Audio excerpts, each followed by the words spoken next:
Hello students, YouTube के channel management with DP Singh में आप सभी का स्वागत है।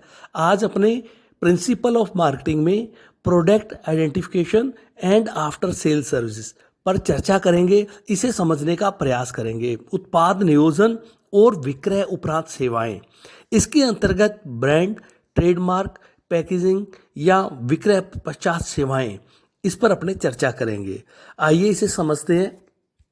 स्टूडेंट्स, आज सभी संस्थाएं या अपने कहते हैं सभी व्यावसायिक प्रतिष्ठान अपने जो भी उनके प्रोडक्ट हैं उसकी एक अलग पहचान बनाना चाहते हैं, क्योंकि गलाकाट प्रतिस्पर्धा है, बहुत इंटेंस कंपटीशन है। तो ऐसी स्थिति में जहां एक और किसी भी संस्थान के कई प्रोडक्ट लाइन हैं, उसमें ग्राहकों को अलग अलग प्रोडक्ट लाइन के बारे में जानकारी देने से बेटर है कि हम कुछ ऐसा एक पहचान बना दें कि ग्राहक उस पहचान को समझते हुए हमारी प्रोडक्ट लाइन में एंटर करे और बिना किसी शक के, संदेह के या भ्रम के हमारे प्रोडक्ट को खरीद सके। तो इसके लिए अनेक प्रकार के प्रयास किए जाते हैं। उसमें एक ब्रांड इमेजिंग है, अर्थात ब्रांड को बनाना है।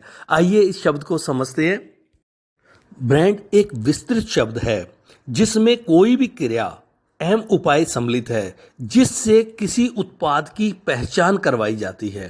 अर्थात इसमें ऐसी क्रियाओं को, ऐसे उपायों को सम्मिलित किया जाता है जिससे किसी भी प्रोडक्ट की आइडेंटिफिकेशन हो सके। आइए स्टूडेंट्स, इसे डेफिनेशन के माध्यम से समझने का प्रयास करते हैं।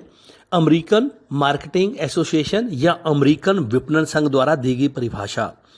उन्होंने क्या कहा? उन्होंने कहा ब्रांड एक नाम, शब्द, संकेताक्षर, सिंबल कह दें, या डिजाइन अथवा इनका एक ऐसा सम्मिश्रण है जिसका उद्देश्य किसी विक्रेता या विक्रेताओं के समूह के माल या सेवाओं को पहचान तथा प्रतिस्पर्धियों के माल से अलग करना होता है।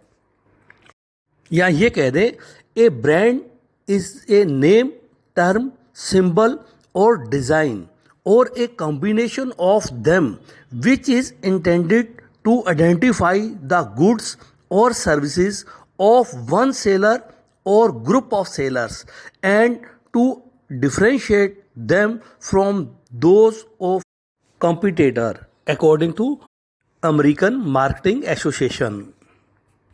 इस प्रकार स्टूडेंट इसको कंक्लूड करते हुए कह सकते हैं कि ब्रांड जो है कोई भी चिन्ह, पहचान चिन्ह, नाम, प्रतीक अथवा संकेताक्षर अक्षर है जो किसी भी उत्पाद की पहचान करवाता है और जो इसकी अन्य उत्पादों या अन्य उत्पादकों के उत्पादों से पृथक पहचान बनाता है। जैसे अपने कह दें कोलगेट है, या कह दें हम अपने विमल है, बीपीएल है, या अपने ये कह दें टाइटन है, रेमंड है, बाटा है, तो या कोलगेट है। तो इस प्रकार के जो ये है नाम, ये एक ब्रांड को शो करते हैं जिससे हमारे दिमाग में उनकी एक छवि आ जाती है।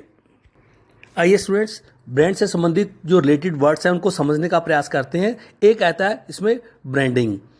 तो सामान्यतः किसी भी उत्पाद के नामकरण की प्रक्रिया को ही हम ब्रांडिंग कहते हैं, नाम से जाना जाता है। या ये कह दें कि ब्रांडिंग वह प्रक्रिया है जिसके अंतर्गत किसी भी उत्पाद की पहचान बनाने हेतु किसी नाम, प्रतीक चिन्ह या संकेताक्षर या कोई अंक आदि को निर्धारित किया जाता है, तो उसको अपने ब्रांडिंग कहा जाता है। इसी प्रकार आ जाता है ब्रांड नेम।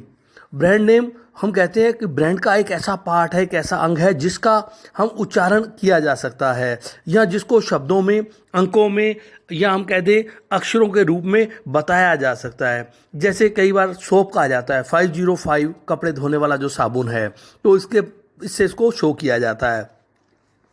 इसी प्रकार अपने ये कह दें कि तनिष्क है, नाम से स्पष्ट है कि ये गोल्ड प्रोडक्ट है या गोल्ड में बिजनेस करने वाला है, टाटा प्रोडक्ट है। तो इस प्रकार ये ब्रांड नेम से पता लग जाता है।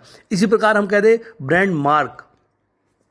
तो कई बार क्या होता है कि ब्रांड मार्क हम कहते हैं ब्रांड का वह भाग है जिसके अंतर्गत चिन्ह का खाली प्रतीक चिन्ह होता है, या डिजाइन होता है, या विशेष रंगों का कोई समूह होता है, या अन्य प्रकार का कोई चित्र कह दें, शब्दावली कह दें होती है जिससे उसको पहचाना जा सकता है। इसमें कई बार उच्चारण करना संभव नहीं होता। जैसे अपने ये कह दें कि मर्फी ब्रांड जो है, इसमें बालक का, एक बच्चे का चित्र दे रखा है, या अपने ये कह दें कि एयर इंडिया के जो सर्विस है, एयर सर्विस है, इसमें स्वागत मुद्रा में महाराजा का चित्र शो करता है। इसी प्रकार ये कह दें कि लाइफ इंश्योरेंस है, इसमें 2 हाथों के बीच में जलते हुए दीप का चित्र है, तो ये वास्तव में ब्रांड मार्क कहलाता है। आइए स्टूडेंट नेक्स्ट देखते हैं ट्रेडमार्क।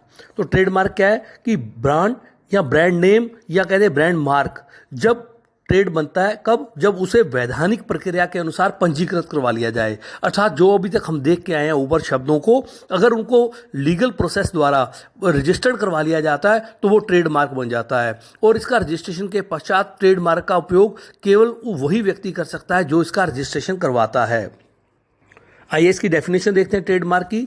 अमेरिकन मार्केटिंग एसोसिएशन कहते हैं, अमेरिकन विपणन संघ, ट्रेडमार्क एक ब्रांड है जिसे वैधानिक संरक्षण दिया गया है क्योंकि कानून के अंतर्गत इसे पूर्ण रूप से एक ही विक्रेता के लिए निर्धारित कर दिया गया है। या ये कह दें कि trademark is a brand which is given legal protection because under the law it has been appropriated exclusively by one seller according to American Marketing Association। इसी प्रकार स्टैंटन ने कहा कि ट्रेडमार्क एक ब्रांड है जिसे किसी विक्रेता द्वारा अपनाया गया है और कानून द्वारा संरक्षण दिया गया है। आइए student, what is the difference between brand and trademark, इसको समझते हैं। इसमें पहला आता है ब्रांड एक नाम, शब्द, अक्षर या चिन्ह या डिजाइन है।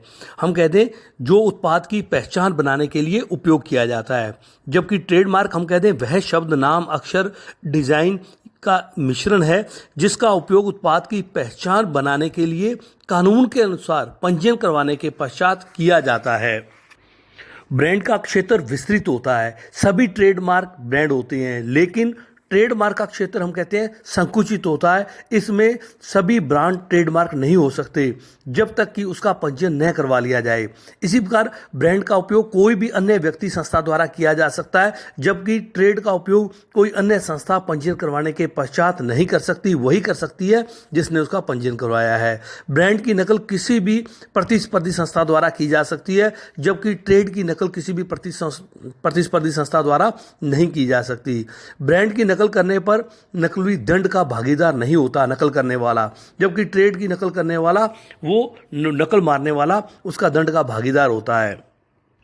आइए स्टूडेंट पेटेंट को समझते हैं। पेटेंट क्या है? पेटेंट से आशय हम कहते हैं किसी भी ऐसे आविष्कार पर किसी व्यक्ति या संस्था के कानूनी अधिकार से है।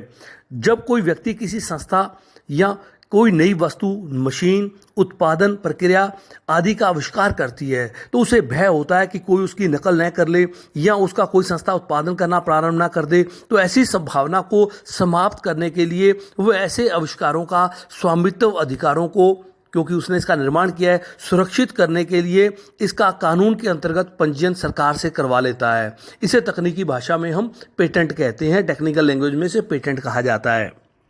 आइए स्टूडेंट पैकेजिंग को समझते हैं। पैकेजिंग क्या है? तो पैकेजिंग के लिए कहा जाता है कि पैकेजिंग में वे सभी क्रियाएं सम्मिलित होती हैं जो किसी भी उत्पाद के लिए पात्र या डिब्बे या आवरण या डिजाइन तैयार करने और उसका निर्माण करने हेतु की जाती है। या ये कहा जा सकता है कि पैकेजिंग में वे सभी क्रियाएं सम्मिलित हैं जो किसी भी उत्पाद के लिए किसी पात्र, डिब्बे या आवरण की रूपरेखा बनाने तथा उसका निर्माण करने से संबंध रखती है। ये पात्र, डिब्बे या अनावरण लकड़ी के हो सकते हैं, धातु के हो सकते हैं, प्लास्टिक के हो सकते हैं, कागज के, कांच के, किसी भी रूप से इनको बनाया जा सकता है।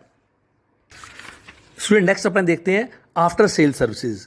उत्पाद निर्णयों में विपणनकर्ता को, जो मार्केटिंग करता है, उसे विक्रय उपरांत सेवाओं से भी अपना निर्णय लेना पड़ता है। तो विक्रय उपरांत के पश्चात ऐसी सेवाएं जो विपणनकर्ता द्वारा, हम कहते हैं जो विक्रेता द्वारा अपने ग्राहकों को विक्रय के पश्चात उपलब्ध करवाई जाती है, उसे अपने विक्रय उपरांत सेवाएं आफ्टर सेल सर्विस कहते हैं।